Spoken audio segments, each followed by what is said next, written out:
Hello everyone, how are you doing? This is MT Tech here with another quick tutorial. In today's tutorial I'm going to show you guys how to hopefully resolve if you're getting the request was blocked by the security rules error on your computer. So this should hopefully be a pretty straightforward tutorial, and without further ado, let's go ahead and jump right into it. First thing I would suggest would be to open up the start menu, type in date and time. Best match should come back with change to date and time. Go ahead and select that. And you just basically want to make sure your time and date is correct up at the top of the screen. If it's not, you want to toggle this to the off position and then manually change date and time.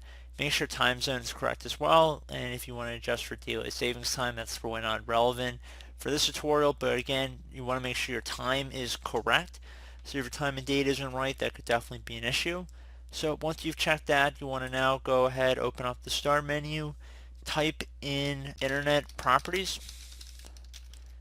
or Internet Options, and you want to just go ahead and open that up.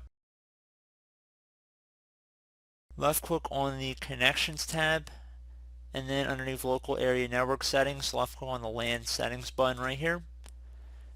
And you want to just set it to automatically detect settings, so perhaps you don't want to use a proxy server or your settings kind of got messed up. Just automatically detect the settings, and then left click on OK. Left click on Apply and OK to save the change. And once you're done with that, hopefully that should have been able to resolve your problem. So as always, thank you guys for watching this brief tutorial. Do hope I was able to help you out, and I do look forward to catching you all in the next tutorial. Goodbye.